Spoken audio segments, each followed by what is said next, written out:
Home is not just a place. It's the only space where I can finally breathe. There are people who find energy in crowds, who come alive under bright lights and loud voices. And then there are others, people who love staying at home. For them, home isn't isolation. It's peace. It's the place where the world's noise fades and the self becomes audible again. The psychology of people who love staying at home is not about avoidance.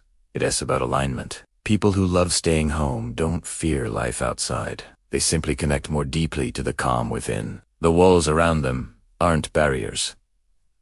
They're boundaries. Boundaries that protect their energy, their thoughts, their stillness. According to emotional psychology, those who love staying home often have deep emotional intelligence. They feel the world intensely, every sound, every social cue, every shift in tone, and that intensity drains them. So, when they retreat to their room or to their safe corner, it's not loneliness they seek, it's recovery. The psychology of people who love staying home reveals that home is their sanctuary, the only space where they can remove their emotional armor. At home, they don't have to smile when they're tired.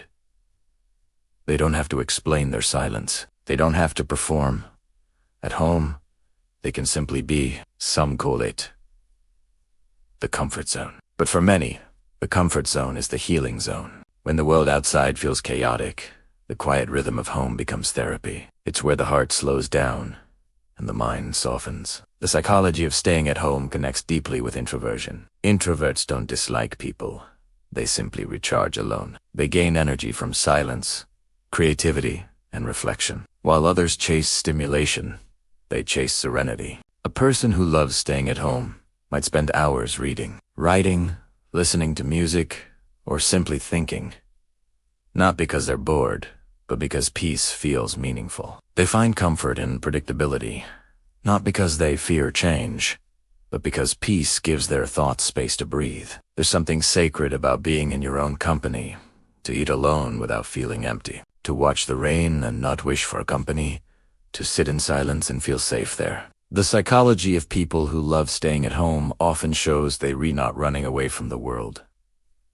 They're learning how to exist without depending on it. Home becomes a reflection of emotional safety. It's where they're not judged, not compared, not demanded to be on. It's where authenticity lives quietly, where they can cry, create, rest, or dream without needing an audience. For many, staying home is not about fear. It's about familiarity. It's the only space that holds their memories, their moods, their stories. Home carries their scent, their history, their peace. People who love staying home often grew up seeking stability. Maybe in a world that felt unpredictable. So now, they protect their calm as if it's something sacred. Because, to them, it is. And when someone says, "You should go out more," they smile quietly. Because they know peace doesn't need permission. The psychology of people who love staying home isn't laziness or disinterest. It is deep. They've learned that the loudest happiness isn't always the truest one. They know solitude is an emptiness. It's a conversation with the self. And silence is in a void.